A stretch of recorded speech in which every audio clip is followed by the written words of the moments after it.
To the Texans probe. Today we're back with Drew. Today we're going to just discuss. Obviously, we're getting close to the draft. I want to say 13 days away now from day one of the draft. So, going to go through Texans visits, discuss some players that we like at important positions. Guard, center, tight end, defensive tackle, defensive end. Some of these spots that we think the Texans could address in the upcoming draft. We'll go through the visit the Texans have had so far. We'll go through we'll probably do a mock draft at the end. If y'all have any thoughts on any of the players or anything, obviously, leave comments. We can talk about certain players if y'all want to hear reports on, certain guys or anything like that. But Drew, how you feeling?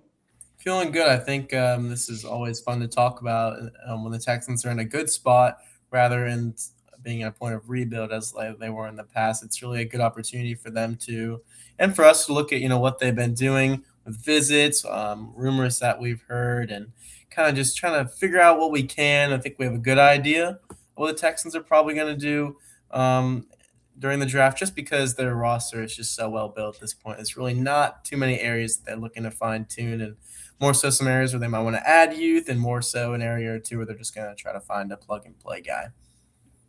Yeah, I mean, linebacker is another position where you could look long term. I posted it the other day, and the Texans from their 20, I want to say 25, 26 starters, I guess, because 22 and then so 25, including long snapper and special teams. They really have a starting caliber guy that is under contract through the next two seasons outside of four positions. So you got Azeez Al-Shahir is a projected free agent next offseason. So is Henry To'oTo'o and Tommy Togiai and Jake Andrews are. So that's your four. Guys like Xavier Hutchinson and Tank Dell are also free agents who, maybe could get some starting snaps. I wouldn't necessarily project them to be starters right now. I think my three starting receivers would be Higgins and Knoll, obviously alongside Nico right now. But I do think, obviously you want to add depth. You don't necessarily want to rely on some of the older guys in the offensive line. It's nice to have a Wyatt Teller. It's nice to have Braden Smith. But moving forward, you'd like to hopefully see the younger guys kind of fill in. Really, right now, the Texans, I'd say they really have two long-term pieces on the offensive line with Ariante Earthry and Ed Ingram probably being here long-term. I think those are kind of the two guys you want to build around long-term. But the other three spots, you could definitely bring in younger competition. I don't dislike Jake Andrews. I think Jake Andrews could come on next season and have a good season. But it is worth mentioning that he is also a free agent next offseason. So if he plays well, he may not be back. So you do want to look at probably drafting a center at some point in this draft, which we'll obviously talk about some of the center position. I think a lot of the center problem could stem from maybe not a lot of the top center options not necessarily being a good scheme fit. A lot of them are more zone scheme and more outside zone type blockers, I think.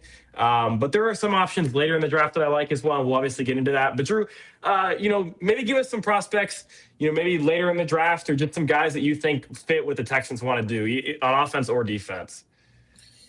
Yeah, I think the first thing that they're going to try to do is really try to build out some. Let's talk a little about those, front seven. Like you talked about, maybe they will add a future linebacker or a future edge rusher because there are players like Azeez Al-Shahir, Daniil Hunter that you start to think, okay, well, they're really good players, but, they're not the absolute youngest players in the world. And so on a couple players, for example, what if they do go Anthony Hill Jr. from Texas? In the second round. That's someone that SEC player, long time starter at Texas that they could look to, go there and just kind of have someone ready to take over if they do decide to move on and not necessarily pay Azeez Al-Shahir. Another player that I'm just off the top of my head, I think it's Anthony Lucas from USC. I believe Yeah. was he our previous mock as well? Maybe? Yes, I think so. Yeah. Yeah, he's one that I know the Texans are likely going to be interested in because of his athletic foundation, his size being listed at 6'5", 275, 285, something like that. That's someone that you would really, really be excited about knowing that, like, hey, you can come to Houston in the third or fourth round. You're going to be expected to play much early on. He has a very dense build, kind of bendy for his size, pretty long. Naturally powerful where he creates some knockback because of that length and size. And, that's someone that would really excite me as a developmental player. And then you just kind of have to think about, well, maybe they'll add another running back and, maybe they're going to look later in the draft for a center and just kind of look at those fourth or fifth rounds as like we like the guy, not too many expectations. But it'll be interesting to see what they do there. Those are just some of the guys that come off the top of my head. Yeah, yeah. I mean, like I said, Anthony Lucas is a guy that I think people have talked about as a good fit for Houston. You know, even outside of just us putting him in the mock last time, I think I've seen a couple of people mock him. Like the player, like you said, good developmental guy. Um, you know, the Texans really don't have a third edge rusher right now. We've kind of talked about that. You know, Derek Barnett could be back. You never really know what that situation is. Obviously, if Derek Barnett is back, that, you know, fixes a lot of that issue. But until he's back, you don't necessarily know what that position's going to be. I don't necessarily trust Dylan Horton or Solomon Byrd or Dominique Robinson or one of these guys to develop into that third edge rusher because I just haven't seen that yet.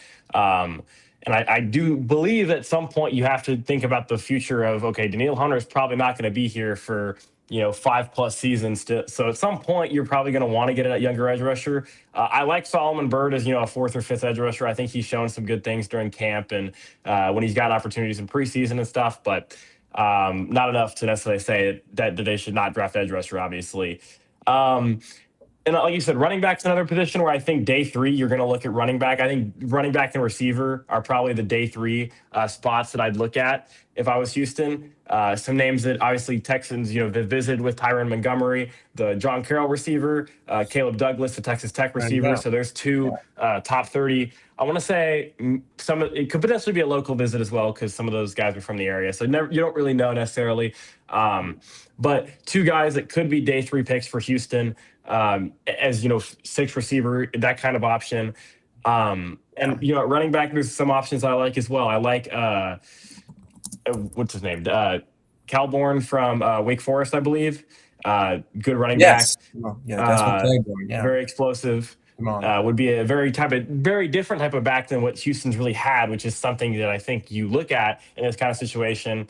I like Robert Henry as like a late guy from UTSA. I watched him against Texas A&M last year. I thought he played really well in that game. He's got some burst, second level. You know, he's got quick. So I like the idea of that. You know, defensive tackle position where I like some guys late as well. I like Tyler Onyedim from Texas A&M. I think he has potential to be a good 3 tech, especially in a D'Amico Ryans type system. But that could be also a position where they address earlier in the draft, which kind of shows where their visits are at.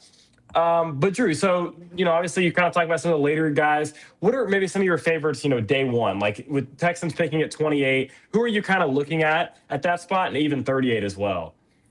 Yeah, I'm just kind of looking at the range in here. I know I hate to kind of repeat myself in terms of favorites, but I'd say Max Ihenachor from Arizona State is someone that I'm pretty confident in that the Texans could mold him to be a very good player. Just someone that's an above average athlete at the offensive tackle position, and as someone that I think that could be really intriguing because of the way they could develop him. And again, if we're not putting pressure on playing early, that's one of the players that absolutely want to target there. But then you can also say, okay, well maybe they'll go for like someone that's started a while. You could look at Peter Woods at Clemson if he falls to them. Even Caden Proctor, if he falls to the Houston, they may say we've done our research on him. We're confident that get him in the building right away and perform. Caleb Banks, who truly knows the deal about his injury problems from Florida, but we do know that he's just a uniquely built special mover, kind of finesse defensive tackle for his size and weight. It's height, weight, length, athleticism. It's very, very impressive. I know we were talking a little bit about Basantis earlier from Texas A&M. Not my favorite, but don't be surprised if the Texans, go back to their roots and get an SEC offensive guard. Just someone to think about there. But I really do think that they will not go offensive line with their first pick. I'm thinking more of a defensive lineman here. I think this is the year that they do it because they simply don't need to add a starting offensive lineman right now. I think that they're really confident about what they have there. And this is probably the one opportunity where they'll get, defensive tackle on a 5-year contract, and they can really pick and choose between, Peter Woods, Caleb Banks, and the other one being, trying to think of the defensive tackle from Ohio State off the top of my head. Ian McDonald, thank you. Yeah. If I really had to guess, now of course the Texans can always move up and move down, and so this is just complete, speculating here. if we're looking at 28, I think it's really those guys. I don't think it's truly just whichever offensive lineman falls, whichever one they want to develop. I think that's a nice idea, but I think at the end of the day, this is the time for them to go to defensive line. And then we'll pick 38.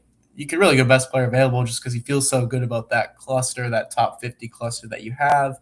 And you're just going to take whoever is the top player up there because they may have thought that player was the 15th best player in the draft, but he's sitting there at 38. And other teams might think he's the 60th best player in the draft. And that's just how draft boards go. I think that'll be the Texans' philosophy because they're in a really good spot with those, having two top 40 picks. Yeah, and kind of looking at the defensive tackle class, I would be very surprised at this point if they were to pick a Caleb Banks type because of, like you said, the injury stuff and the fact that they haven't visited with him whatsoever. Not at the combine. They didn't go to Florida's pro day, I don't believe. They don't haven't had him for a 30. You would think if they were concerned about the injuries, which I think most teams are, you would at least have him in the building if you thought about taking him. I don't really think they're going to take Caleb Banks. Although I wouldn't be upset about it, obviously, I think he could definitely develop here. I think Kristen Miller's an option, even if 28 seems like maybe a little bit high compared to some consensus boards. They seem to, he matches everything that Nick Caserio has ever liked in a player. He was a team captain at Georgia. They visited him with him at the combine. They had him in for a 30 visit. SEC defensive lineman, like literally everything you could think of that Nick Caserio has valued in his time. Kristen Miller matches that. So whether it's 28 or 38, I would definitely keep an eye on him as a potential draft pick. Chase Pasantis, like you said, I like Chase Pasantis. I think he's actually my second offensive guard ranking wise. I have him right over Kalen Rutledge, who I'm sure we'll talk about because I think he's a good fit as well. But I like Pasantis. I think the pass protection is already pretty good. I think there's a high floor with that. I think the run game could use work, but he's incredibly strong, so there's something to work with there. I think Popovich could develop that. He's a younger prospect, which to me matters on the offensive line because they're not going to play early. And I know Aaron Wilson talked about this and some others. Even if they like Emmanuel Pregnon, I just have a hard time believing they're going to take a 25-year-old guard and have him sit, who's not a bad player. Don't get me wrong. I think he's a solid player. But at 28 or 38, 59 is a little bit different of a conversation, I think. But if you were to take him early, like first round or high second round, you'd really have to assume that he could compete with Wyatt Teller early on, I think, which maybe he can do that. But I would prefer a Basantis, and I also prefer Rutledge as well over Pregnon. But Basantis is another option. I'd be cool with him at 28 or 38. I'm trying to think of some other options I like there. Caden McDonald, I think, is a good option. He's my top defensive tackle, or second behind Peter Woods. They visited with Peter Woods at the combine. They haven't had him in for a 30 yet, so we'll go through the visit list, and we can also use Stressens has the website that for all the different visits and everything, so we can kind of go through that. But position wise, Texans really with their visits are kind of telling you what they know that they have to address and what they want to address. With defensive tackle, tight end being a top one, which we can talk about the tight ends as well if you have any big opinions on the tight ends. A couple, it's a bit of a mixed bag, but versatility Yeah. is definitely there. There's lots of different options this year at the tight end position that I think it's definitely going to be something they should address in the fourth or fifth round, which we've done in the mock draft before. We've talked about what they're already have in the tight end room.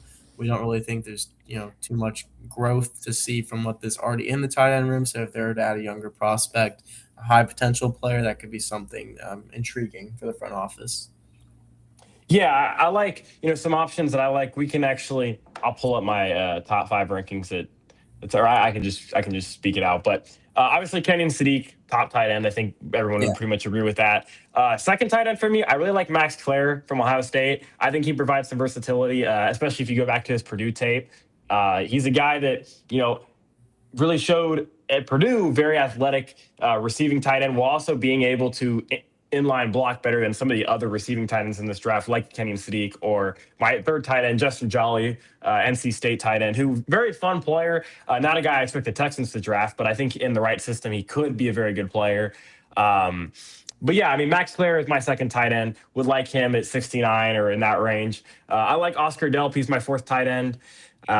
More of a blocker. He's very athletic, but didn't have a ton of production at Georgia. So could be a guy that maybe you see unlocked. in the NFL level. And then I like Nick Borgature a lot from Texas A&M. Well, he didn't necessarily have the receiving production at Texas A&M. He was a good blocker. He had a good Senior Bowl. I want to say it was. He had one of the bowls. He was good. Yeah. Um, and when you watch Texas A&M play, Marcel Reed was not very good. So a lot of these guys could have better production in the NFL because of that. So I like Borgature, my fifth tight end. Not a big fan of Eli Stowers. I think he's essentially a receiver playing tight end. But He I is also I essentially a receiver, yes. but I worry about him beating cornerbacks or nickels consistently, but then he also can't go out and block these linebackers. So Yeah. I just don't know where he finds a role in the NFL.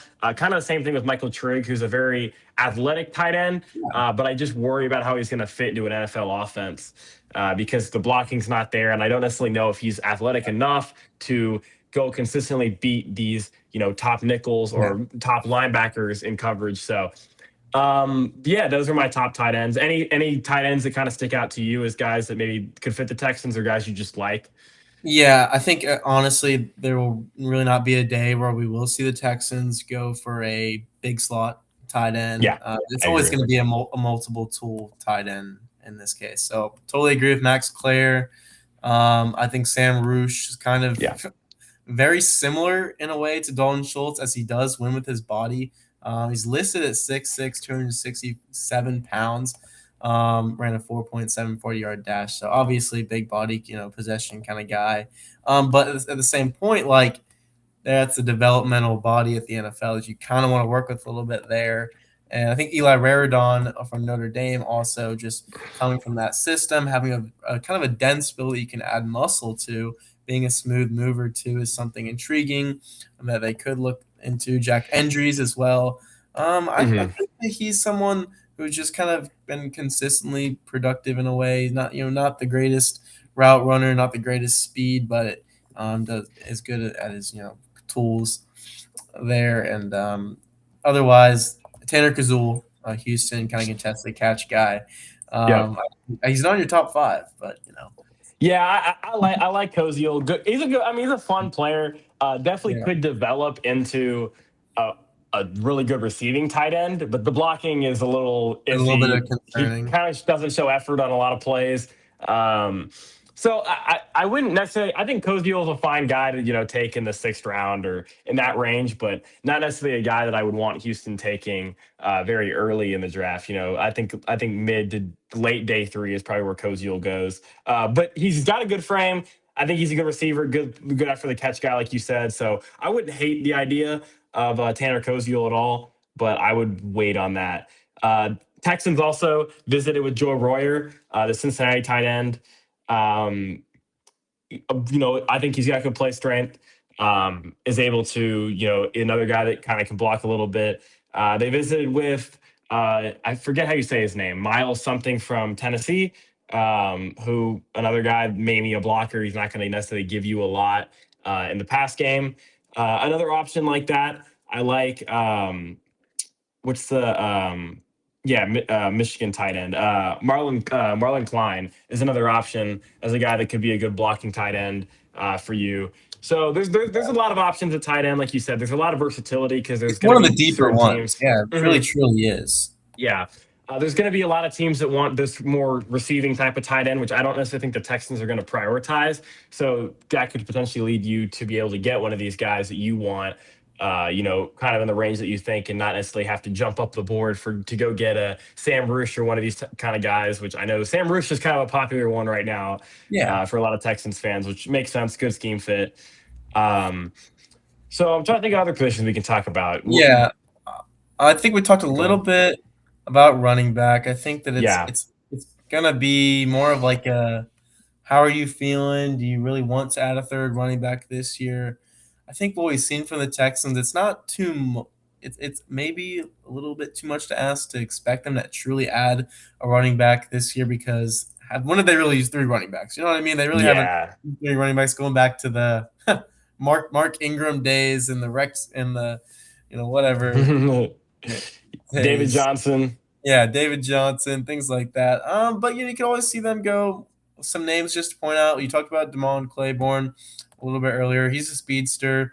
Robert Henry, a really good linear back as well. If they want to add a little bit of power to the backfield, they could add Chip Trayanum or C.J. Donaldson. Receiving back, they could go Dean Connors, Cash Jones, another receiving back as well.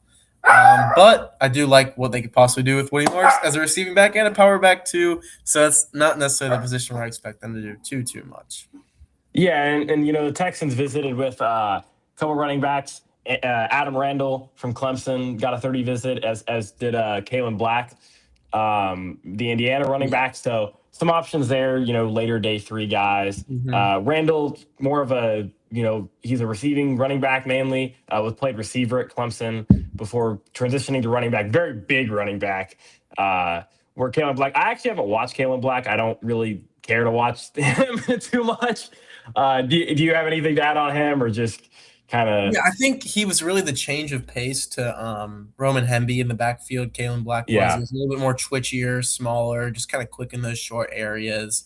Um, and again, that's why I just don't know what else the Texans would want to add to the backfield when you probably have your power and duo and gap scheme running back in Montgomery. You have your downhill, twitchy guy, pass catching and Woody Marks. And this kind of feels like he's a smaller Woody Marks in a little bit of a way. So I'm not exactly sure yeah. what they want, but if they want a fountain of youth and they want to add a young guy, fresh legs, that would certainly be Kalen Black. So that's something Yeah. they could possibly do.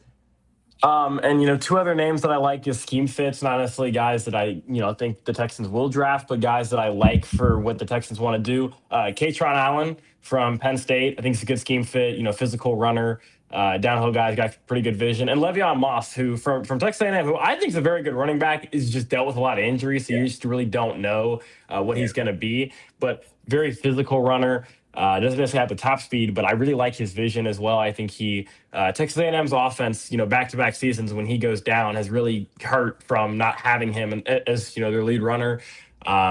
Ruben Owens is more of the change of pace back for them. So Le'Veon takes most of the carries. I like him as well. Not necessarily expecting Houston to draft him, but maybe if the injuries really knock him out of the draft, he's a UDFA guy. Then I would take a shot on a guy like that. You know, uh, Obviously, does anyone really care? Probably not. But punter could be a position where the Texans look at. it really Uh, could. It could. yeah, and I know Aaron Wilson said they visited with the Syracuse punter, Stonehouse, I think is his name. So an option there. Kai Kroger is not necessarily going to just walk into that job, but I'm glad that we have a new punter coming in. Was not a big Tommy Townsend fan, so pretty ready for the new punter in town. Um, Yeah. The some other only options. the only other thing I was thinking of was a little bit later in the draft. If they don't go early running back or linebacker to solidify that spot, I do kind of feel like there's a little bit of depth there. I like Lander Barton from Utah. We talked about Red Murdoch from Buffalo a little bit before. Yep. Even got Xavier Sorey Jr., who I kind of just stumbled upon randomly watching Arkansas film for next year. I thought that Sorey was a very kind of filled out athletic linebacker. And Jaden Duggar from Louisiana Lafayette is super lengthy linebacker. Don't forget about Harold Perkins Jr. and Keyshawn Elliott from Arizona State. Deontay Lawson, another productive SEC linebacker, and then Kyle Lewis from Pittsburgh, a little bit undersized, but I think kind of gives you a little bit of shades of Henry To'oTo'o with his downhill speed. So just a lot of things to think about there, and we'll see what the Texans do because there's a lot of youth out there, and they could add athleticism to some of those rooms that they don't have all the traits filled out in. Yep. And for everyone watching, if y'all have any prospects that maybe y'all want to that we haven't talked about that y'all want to hear anything about, you can always drop a comment or whatever. We can talk about that. But kind of moving on, we can talk about some of the DBs as well because we haven't really talked about the defensive backs, even though that could be a position the Texans look at as for some depth and as potential guys long term that could replace some guys that maybe won't be here long term, like a Kamari Lassiter if you are not able to pay him. That kind of It's hard to situation, think about, but that is very true. Yeah. yeah. They had a Zoom with Chris Johnson, the corner from San Diego State, who's Yeah. projected top 50 pick, good player. Not necessarily expecting Houston to draft him, but it kind of just puts it out there that they're interested. So I Yeah. have on my chart. This could be off. I could be missing a player or two, but the DBs that I have getting 30 visits so far: Jalen Kilgore from South Carolina, who makes sense as like a late third, kind of early fourth round pick. Very physical player. Do you have anything to add on Kilgore? Yeah, honestly, Kilgore is someone that I've not really gotten myself across Yeah. to. But if we're gonna look, we can just take a look at some notes on Kilgore, a little bit of a background, just to give guys something. He's 6'1", he's 210 pounds. He ran a 4.4 40-yard dash, so that's something to be notable.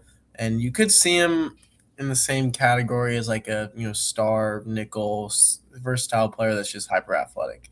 So that's Yep. something that if you look at the Texans, they do have some really good athletes in the secondary. We talk a lot about Jalen Smith from USC that we got. Super excited about what he can do. Jalen Reed. And so if they want to do that, they can.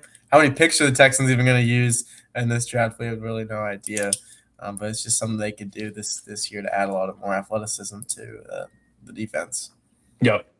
I mean, you look at Jalen Kilgore. I mean, consensus board has him right now at 107. So a lot of people like him. I think Dan Brugler had him in the top 100. So a player that people like overall, a guy that could be a DB. I know he kind of matches everything that the Texans like in prospects. So I'm pulling up Stressen's website here so we can look at everything that he matches up with. Um, Yeah. you look at, let me see, where would he be at? Trying to find where it is or where he is. There we go. So he's a team captain. Obviously, SEC met it with him formally at the combine and had him in on a 30 visit. So definitely a guy that they like. We'll see. Obviously, if they end up taking him, we don't really know. But definitely a guy that you could see the Texans be interested in. Um, Another DB that they had a visit with, Keandre Scott, I believe how you say his name, or from Miami, uh, a Yeah. nickel, another option at nickel. This could also be, more of a thing to keep up on injury because he does have the injury stuff. I want to say he hurt his foot and then came back late in the season for Miami, in the playoff run. So, it could be one of those where we like the guy. If he slips, we want to see what his injury status is, that kind of situation. So, not necessarily a guy that I'm assuming they'll take. Um, but Yeah. I mean, definitely a guy that you watch his tape and you could see why D'Amico Ryans and co would like him. Uh, kind of not necessarily a Jalen Petrie, but kind of reminds you of a guy that will play the line of scrimmage and just be very physical. Um, and nickel's become one of the more important positions in the NFL just across the board. Having a good nickel really can elevate your defense. You look at the top two defenses last year, and arguably the two best nickels in the league, Jalen Petrie and Devon Witherspoon, played on those two defenses. So it's a very important position. You can't underestimate that. So, do you have anything on Scott? Yeah, I don't have anything on Scott. Okay, yeah, yeah. No worries, no worries. Just a like I said, very physical guy. And then the other guy, Charles Demings, the Charles. SFA corner. Projected fourth rounder, I want to say fourth, day three kind of Yeah. guy.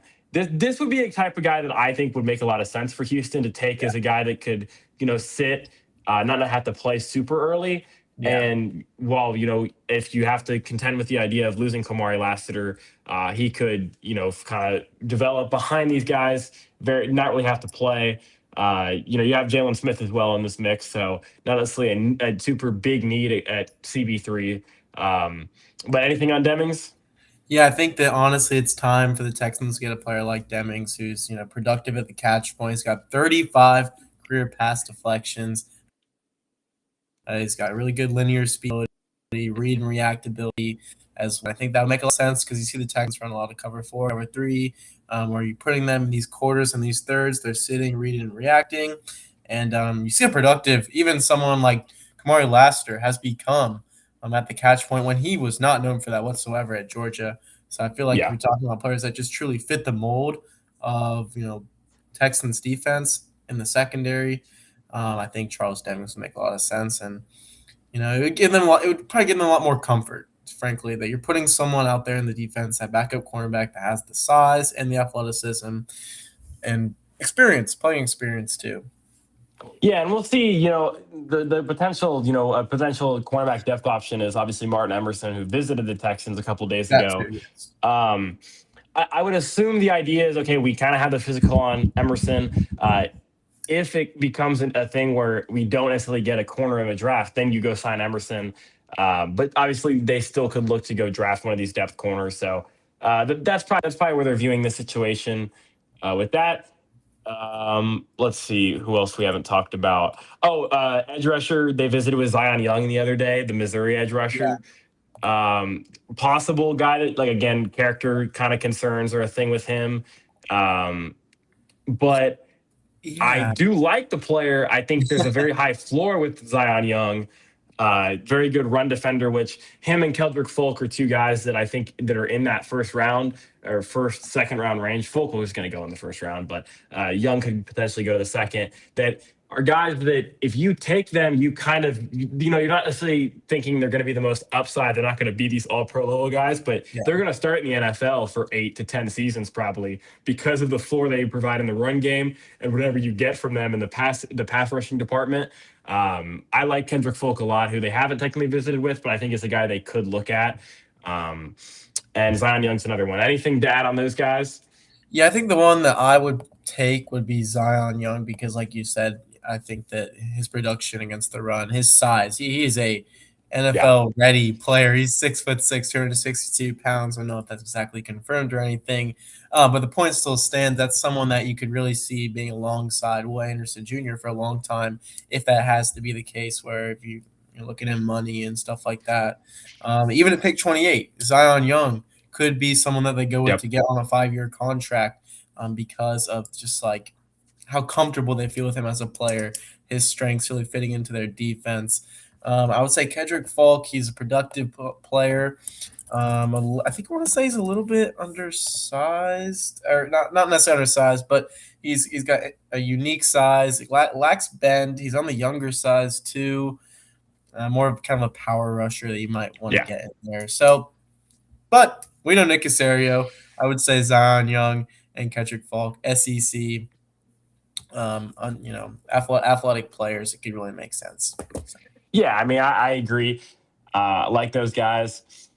Some other visits that they've had as well. Like we talk about the receivers. I like either of them on day three. Tyron Montgomery is kind of interesting because obviously the Yeah, Texans have never really taken. I guess technically Tank Dell was not a Power Four player at the time because U of H yeah, was that's in the that American. is true. But it's also Uh, Tank Dell. It's Houston, so it just has like a yes, different feel to it.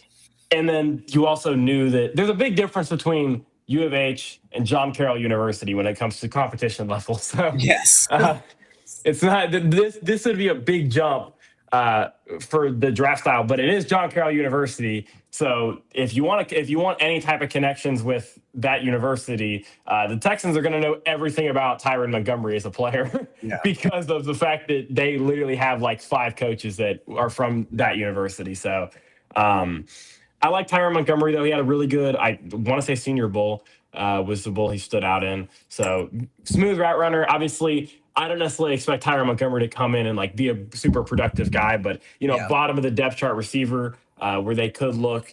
They really don't have, I think they have 5 guys. I want to say that you kind of know, Nico Hutchinson, Higgins, Tank, Knoll, and then Justin Watson, who are kind of your 6. But if you want to, you probably will want to add more competition to that room just because you don't really want Jared Wayne and these kind of guys competing. You probably wanted some younger guys in there that can compete for spots. So Montgomery, Douglas are options, 7th round, UDFA, those kind of guys who could come in and stand out, maybe make the roster, be a practice squad guy for a couple of years, be depth guys, practice squatters that get called up on game day, so that kind of stuff.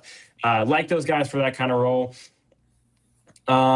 We didn't talk about Dominique Orange as a guy that could be, a day 2 option for the Texans as a nose tackle or really one tech. Yeah. Very physical guy. A player that I like. He actually makes my top 5 defensive tackles. I like him over Lee Hunter, who I'm not the highest on Lee Hunter. I think there's a little bit. I think sometimes the weight is a thing for him. Certain times in the year he looked awesome at Texas Tech and over his career, and then sometimes he just didn't look very good. So little iffy on him. Still think he's like a 3rd rounder. I just don't necessarily think I've seen people talk about him at 28 and 30, and I think that's too high for him.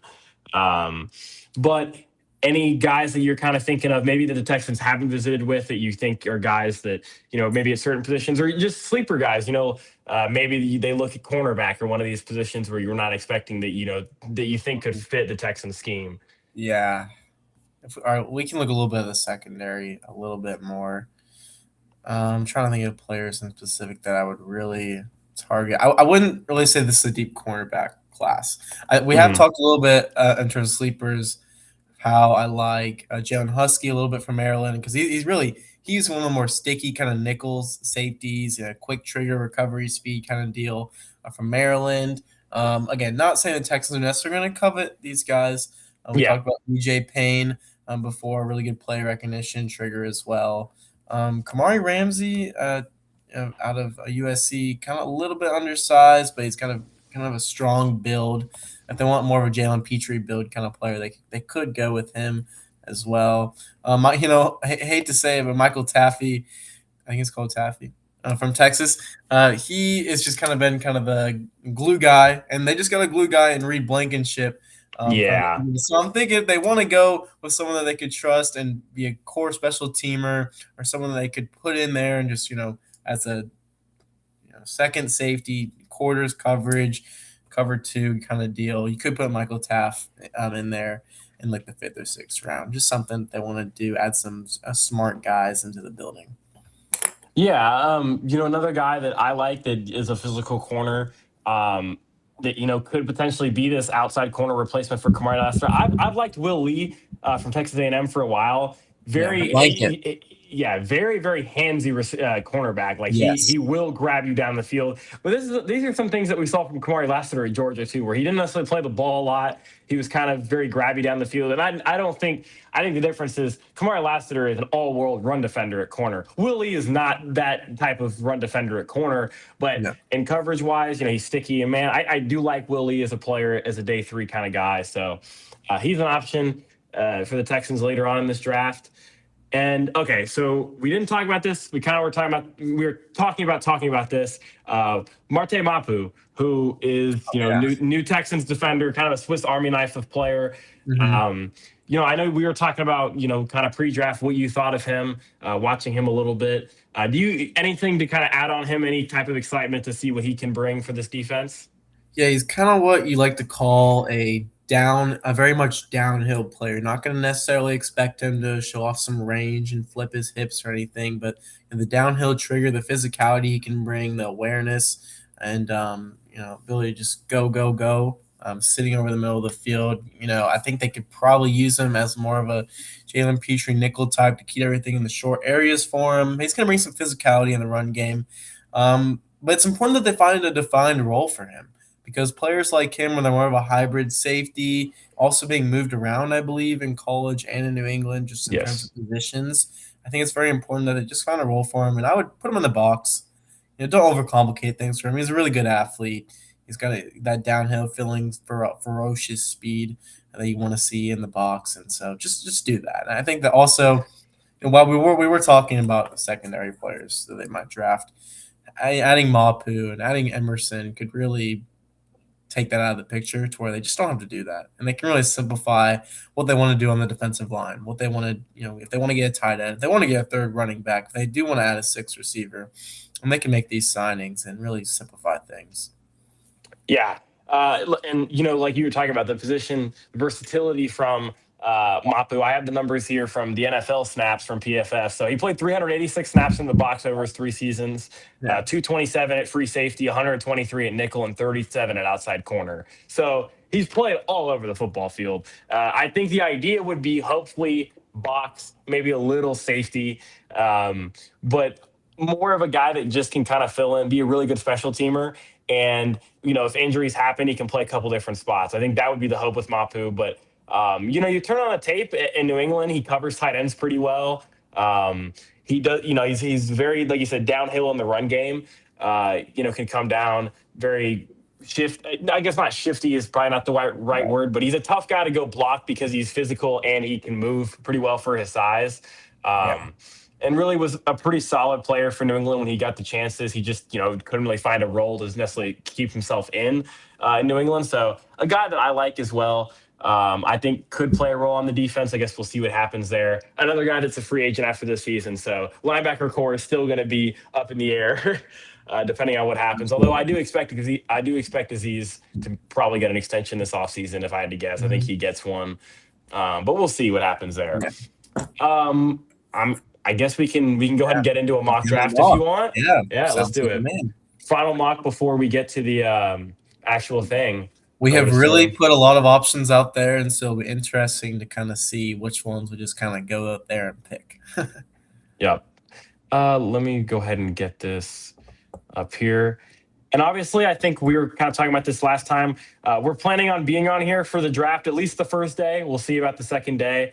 Probably, like I said, we'll have the mock draft up. We'll kind of give rundowns of, Yeah. rundowns of players that we have opinions on. Obviously, you don't really know what's going to happen necessarily for the, with the board, how it's going to fall. But definitely one that I think we'll look at and see what happens. For the Texans. I'm trying to see what's the best way to get this set up. No, let's not do that. Actually, this one was actually pretty good, but I gotta put this one on. It's just Yeah. um, We see the vision. yeah. I'm seeing it. I'm gonna hide this one. I'm gonna hide the Texans pro logo. We're still not necessarily pros at this whole thing. Okay, there we go. Wait, nope, I didn't fix it. Wait, okay. If I click on it, does it There we put it into go. the middle? Now I Okay, see. I okay. see. I see the mock draft. There we go. Okay, That's perfect. good. Okay, perfect. That works. All right, so we'll go ahead and do a 7 round one. Obviously, Yeah. go through the full draft, and obviously, it's kind of hard to mock the Texans because we know Nick Casario likes to move around the draft board so much. Exactly, and that's why it's like we're talking about these players and each position, but like there's gonna be positions they don't like pick from. They may only have Yeah, 6 picks. They may double down on a position as well, um, for in the sure. midst of 2 rounds or something like that. And so there's just so many variables. It's Yeah, and always hard to you're predict, but I think this year you have to really feel that they're going to go defensive line, offensive line, first 2 rounds, maybe linebacker. And really, other than that, it's hard to expect anything other than that. I would agree with that. And so you're sitting here at 28. If Ty Simpson's on the board, I think that works well for Houston if a team wants to come up. Yeah. The trade interest thing doesn't really work here because Tennessee's not coming up for a quarterback. So probably just going to stick and pick here. Some options that you could look at here: Caden McDonald's on the board, Kristen Miller's on the board, Lee Hunter, who again I'm not the biggest fan of. Caleb Banks, obviously, would be a guy that I think we would consider taking, but probably not going to do that just because I don't think the Texans are going to consider taking Yeah, him. let's might as well skip over Um, that. Chase Pasantis is on the board as well. Some guys that you like. Zion Young's also on the board. Is a guy that you could look at Yeah. if you wanted to go edge rusher. So, what do you kind of think here? If you want, we could kind of alternate picks and kind of Yeah, just go. yeah, might as well do that. I think my thought process is definitely trading back from this swap. If I was a GM, I would definitely be Yeah, looking at trade back, but we can't do that. It's okay, and that's why I'm going to go with what I talked about earlier, and just going to go with Zion Young. You're going to get him on that yep, 5-year contract because look, we know Daniel Hunter is not going to be in Houston for 5 more years. yes. So you feel good about having Zion Young in the building.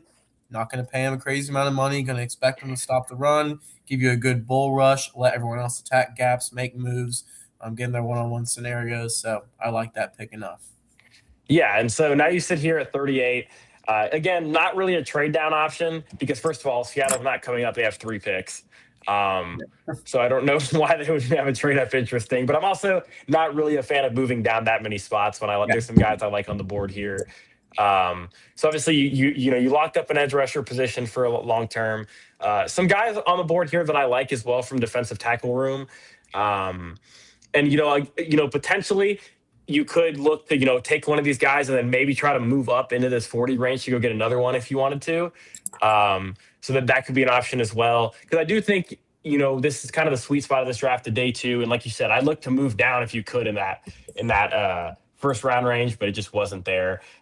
My pick here, I'm probably going to say Chase Pasantis is the guy that I'm taking here. I like the versatility he can bring.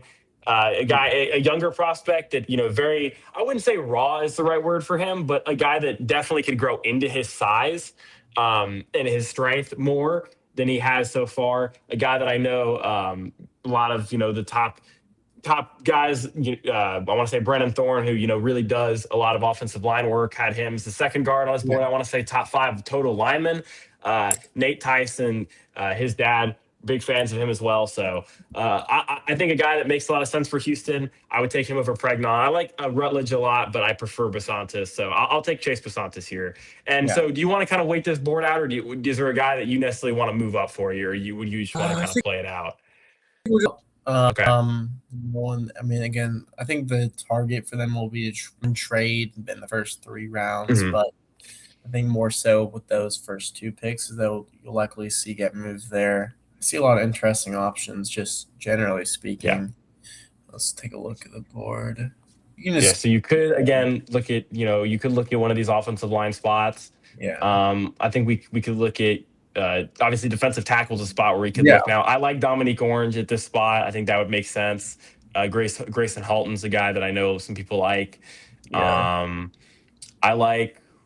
He must be down here. I like Tyler Onyedem. I know Nick Barnett's a guy that would be a good fit for the Texans. So any other I guess tight end if you wanted to look at like Max Clare yeah. as an option. You could also move down from this spot because there's some teams that would look to move up, and you could move up or move down a couple Okay. spots. Yeah, actually, then in this case, I think I will opt to move down because I like the Okay. cluster of players.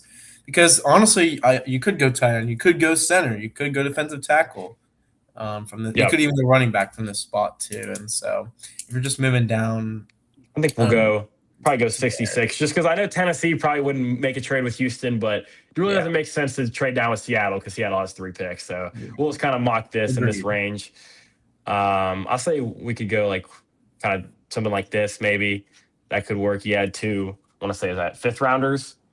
Yeah, Uh, or you could do something like this as well, where you kind of try to get a throw, four. Is there a way to get a fourth? yeah, you could get 101, which I think is a late third, but then you could throw in something like you could do something like this, maybe kind of get a sixth in there as well. Give up, move down a couple spots there, pick up 101. I think this makes sense Yeah, for both sides. yeah, There we go. Okay, so you move down, to the top of the third yeah, round. A lot of the guys you still like are on the board. yeah, Josiah Trotter, who we didn't talk about, is another guy that you could look at to fill a linebacker spot. That's another position that they could look at here. So I'll add that yeah. to the board as well. Um, Offensive Yeah. tackle. And the reason why, yeah, this is exactly why I want to trade down here because it gets you to that spot where you're pretty comfortable. Also, Jennings Dunker is probably a future guard, Yeah, not really going to be a tackle.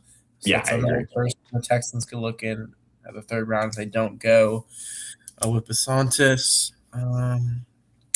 Not going to go with Connor. I think Connor Lou. I think I'm going to go with Dominique Orange here just because I like that. Yeah. think that that's a really good value pick. I think that's a really good value pick for someone that they can just have there for years and years. Yeah, he would have been the player that I would have taken at 69. So Yeah. we're on the same page with that one. So now you sit here at 69 and you have a lot of options. Like you said, I'm kind of iffy on Connor Liu. I think there's potential there. But I'm not necessarily totally sold on him. I like some of the centers later on the board. Like Matt Goldman's a guy that I like. He's an older guy, but I think there's some potential there. Um, I'm not looking at interior offensive line here again. I'm kind of looking. I think linebacker is an option here. I like Deontay Lawson, although I wouldn't necessarily take him here. I don't think.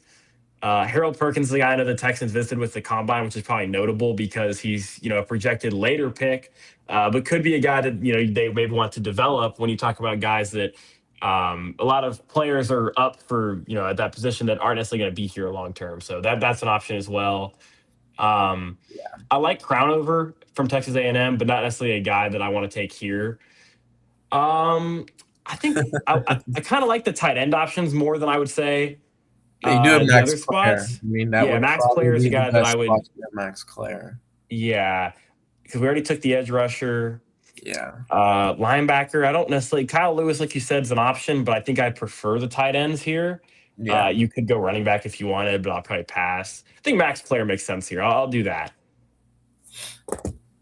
And so now you Yeah. sit at 101. If there's any, obviously we could look to kind of move some of these picks. They may not take 9 players, or I guess, yeah, 9 players, but they may because they kind of could Yeah. use depth at certain spots. So they may end up taking a good amount of players. Now you sit here at 101, first pick in the fourth round. Running back Could could be an go option day three. uh, Offensive line I'm could be an very option. tempted by Logan Jones and Jake Slaughter Yeah, as interior picks. I feel like those are just two guys that they have good technique. They have if they've showed they can move guys off the line of scrimmage as well. Both Power Five players. I think that makes a lot of sense. We didn't go linebacker yet. So yep, how many picks away are we from our next pick? five. So we pick right back. We pick back to back again. Okay, so we're gonna try to do a little alley oop here. I'm gonna go with the center here, and I think Okay. you Yeah, yeah, kind yeah. of know what to do next. And I'm then gonna we go look at with linebacker. Jake Slaughter here, Like it. and then you're probably gonna go with linebacker. Yep. Yeah, I think Lawson's probably the best player yeah. at that position left. There's some options I like here as They do well. also, and they do also have Harold Perkins. They could go undersized here, and go with York. I mean, there's a lot of different things they could do here. The point is, it's a deep linebacker class. Yeah.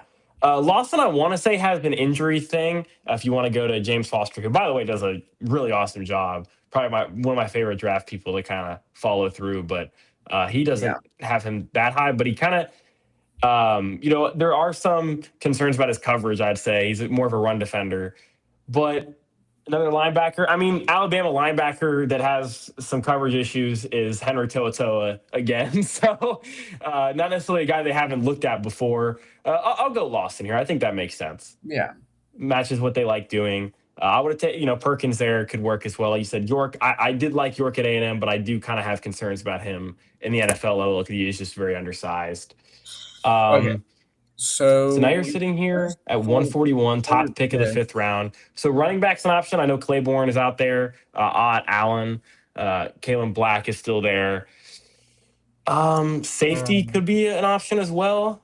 If you yeah. wanted to go DB, corner maybe could be an option. If Demings, this could be a spot where Yeah, you I go think Charles this would Demings. be the Actually, time. I think this would be the time to do Demings because, okay, yeah, while there yeah, may be other players, I think if it's someone they covet, this is as good of timing as you'll find to take a good scheme fit player they're excited about, more local player, and Nick Casares doesn't really care too much about value, and I don't really think you can put a value on this pick. I think it's just a good fit.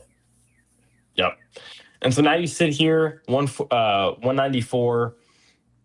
Again, you could look. We already took the linebacker, but really they could double up on a couple of these positions and just Yeah. add a lot of depth, which wouldn't surprise me. I think this is a spot where running back kind of comes into play. If Yes. you want a third body here, like I said, I like Le'Veon Moss. I like Robert Henry. Dean Connors, although Dean Connors feels kind of redundant because he's more of a It receiver, and does. Woody Marks kind of plays that role already. Um, I kind of think Robert Henry here makes sense. I I think kind of that like does this make a lot of fit. sense. He would be someone that isn't necessarily similar in a regard to Montgomery or Woody Marks. I feel like Robert Henry is kind of a unique runner in his own, fluidity and linear way Hmm. that he went with. And now you could say you could draft one of the receivers at this spot as well if you wanted to. You could get Tyron Montgomery and wait on running back. There are some running back options. Which one would you think here? If obviously, I can make the final decision here, but do you kind Um, of have a preference one way or the other? um, I honestly would. I'm gonna have to agree with you on Robert Henry. Okay, yeah, let's Like do that. because I love it. I do like twitchy receiving backs. It's always been my thing that I think twitchy receiving backs can add value, but at the same time, I think as if we're kind of trying to add a three running back style, Robert Henry fits the mold. Yeah, I agree. And there are options for depth at receiver. Um, And actually, after we kind of didn't talk about it, we can kind of go through some of the local pro day guys from the Texans and see if any of those guys kind of stand out Yeah. um, as guys maybe that could go under the radar for Houston. Be hmm guys later in the draft. Any guys that kind of stick out here, or positions that maybe you want to I target? think I'm gonna go with Eric Gentry from USC. I think he's a little bit further up because he's another uniquely built player that I could see as being a very lethal special teamer. And it Okay, yeah, feels yeah, like Frank Ross finds a way to get his way with some players, have it be a He free does. agent or have it be a rookie. He finds a way to add someone that he can utilize, and He that's my does. prediction. That Eric Gentry will be. He may not be an inside linebacker. He may not be a safety. He may not be a receiver or something in the NFL, but he will be a special teamer, and he can be Yeah. utilized in some way. And so this is the mock draft. I like this mock draft. I think this is. Yeah. I don't really know if anyone would be too upset about this. I think this works out. You pretty much get you fill every position. I know. I think Jake Slaughter is kind of one of those guys where some people really like him, and some people are Yes. really That's low true. on Jake Slaughter.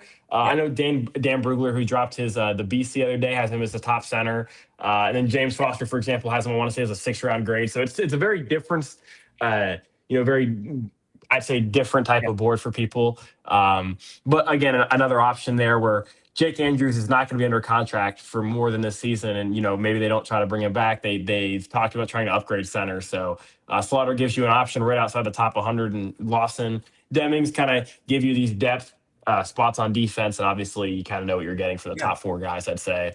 So I like this as well. And then we can go through. Let me go ahead and find. I'll stop sharing my screen for Yeah, I one mean, second, because and I'll local guys will find. also help us with potential, undrafted free agents and things like that. 6th, 7th round picks that they may accumulate via trade, and it's always something to look out for. Yep. I'm reading some of Stressen's comments here. He said, "Why does Drew have the small screen?" I Not don't for know. I real. don't know. I don't know how this is. I was trying to get it to where we had the bigger screen and then the mock draft. I don't even know.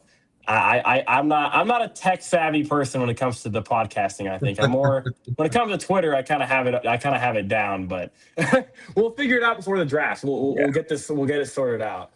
Here I can get the comments going. I think it should be able to let me put it on this side. That's kind of small. Let me make the font a little larger. Okay. That's okay. We kind of can see it a little bit there. I gotta get this sorted out before I'll kind of come on here and fidget with it at some point. Yeah. But Stresson said, yeah, the move might be to move back twice. I mean, we kind of talked I about that really as well. That agree. might be the I move. think that they just care about picking from a couple top 50 players. It doesn't really matter where they pick from.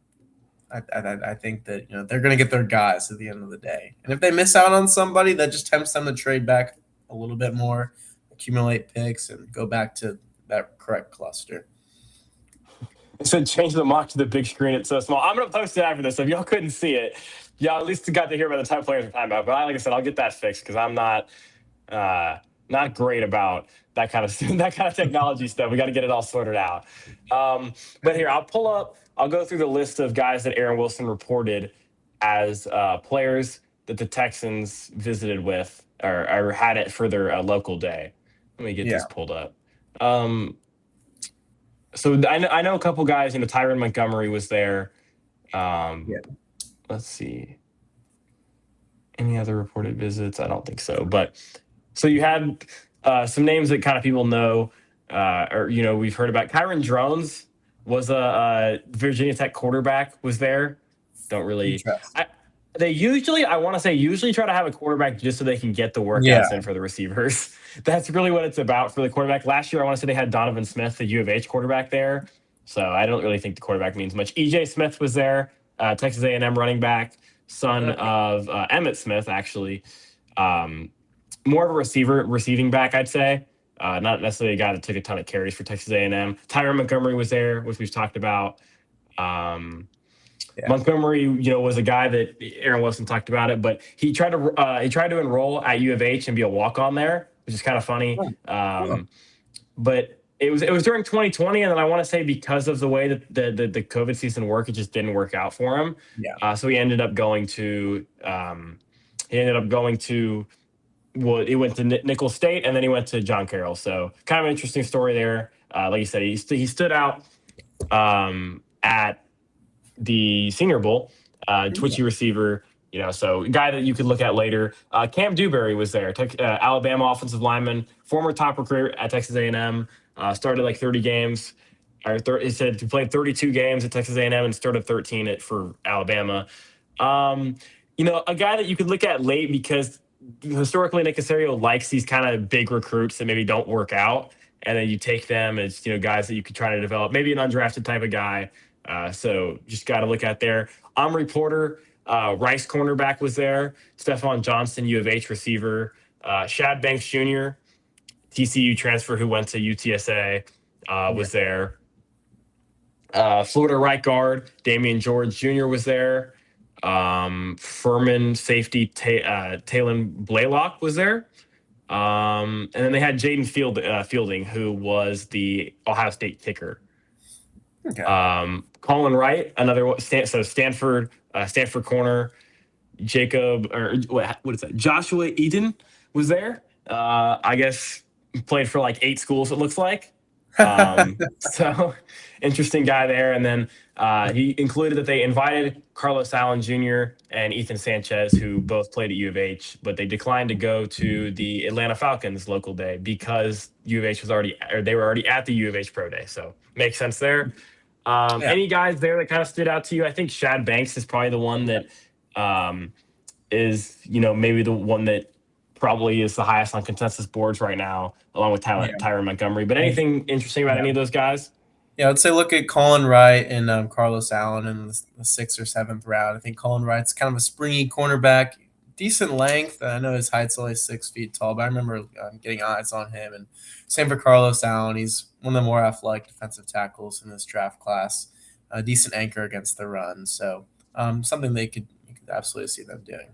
Yeah, I like Carlos Allen was one of the better U of H players Yeah, for this team last season. He's a pretty solid player, good run defender. Like you said, he's not really going to bring you much in the pass rush game, but as I would assume a UDFA kind of guy, maybe priority you at UDFA. I think yeah, Carlos Allen could give you some kind of what they did with Junior Tafuna last year as a guy that's just a bigger guy that for the Texans really these one tech nose tackle kind of guys are not going to play a ton of snaps unless they draft a Caden McDonald where they try to find more snaps for him or something like yeah, that. But these kind of guys are just going to play if guys get hurt or rotate in a little bit. So you don't necessarily have to spend a ton of capital on those kind of guys. You could get no, a Carlos Allen or someone like that. no, Ethan Sanchez, I can tell you, he's a good kicker, but I don't really see the point of no. really Me what. neither. Yeah, like I don't really see what the kicker is going to do there. Um, and I don't really think any of these other guys are all that interesting. Cam Dewberry sucked at Texas A&M. I can tell you that he was not very good. So I don't know how he was at Bama, but he was not very good at A&M. So, but Yeah. again, not most of these guys are not going to go very high. So I kind of know that. Any other things you want to add? Any other players, or just kind of wrapping it up here? Yeah, I think we covered all the players. I think that don't be surprised to hear most of the names that we talked about today to be Houston Texans because we're talking about players that fit the scheme. We're talking about young players that have certain traits they may be into. They could be used on special teams. They could be used as in a reserve role, in a rotational role in a certain part of their scheme. And so, don't be surprised that they just add those players that maybe they don't scream starter, but they scream contributor. Yeah, and really, there's not a ton of guys that are going to start. Either they would draft anyways. I mean, really, Yeah, we didn't draft a single guy that I'd say that would really start from day one. Dominique Orange could maybe get a good amount of snaps early on. definitely a good That's amount. Yeah, probably the guy that I would say could get the most snaps. But you look at the other guys, Zion Young's not starting year one. We know that. yeah, Chase Bums, I guess you could say Jake Slaughter could compete to start at center. That's probably the other one. He could maybe get that starting center role, but the other guys are kind of guys that you want to develop long term, and it's important to not be short sighted with the draft. I mean, you don't necessarily expect year one for all these guys to break onto the scene and have when you're a better team, you're not necessarily going to have the greatest draft class in year one because these guys aren't necessarily going to play a ton. You would assume.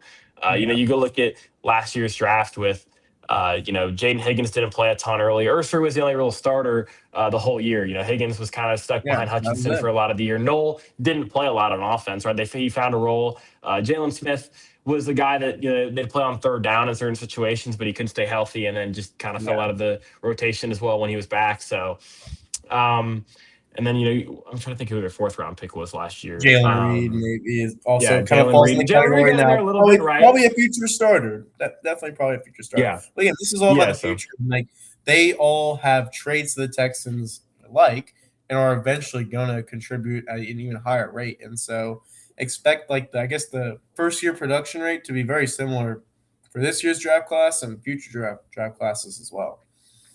Yeah, and this is the type of draft I've kind of talked about this, and like you said, we'll be reacting to the draft on here, so y'all will kind of hear some of our opinions on the players and that kind of stuff. But it's important to remember that this is a weird draft where there's not a ton of consensus guys where it's like this guy's going to be really good. There's going to be guys that maybe the Texans take or maybe other teams take that go higher, way higher than people expected, or go a lot lower than people expected. There's going to be a very differencing kind of draft. So at 28, it's like to take a guy that, maybe, for example, Daniel Jeremiah, who if we watch NFL Network, maybe he doesn't have the guy in the top 50. I think Chase Basantis just fell out of his top 50. Or it's like 51, 52, that kind of range for him, and Pregnon's also not in the top 50, so they could take one of these guys at 28 or 38 as a guard, and it wouldn't be in his top 50, but it doesn't necessarily mean it's a bad pick for Houston Yeah, because of where they're at in this exactly. draft in general. So we Yeah, appreciate everyone for tuning in. I guess 2 Thursdays from now, or one Thursday, next week and then the week after, yeah, we'll be on here for the draft. We'll kind of see about day two. We're kind of talking it over, so we'll see if that happens. But day one, definitely, we'll be on here reacting to the picks, talking about probably going through the Texans roster, talking about certain guys, and then talking about the picks as well. Gonna hopefully figure out the technical stuff before we get to that, so we can get that all planned out. But we appreciate everyone for tuning in, and we will see y'all next time.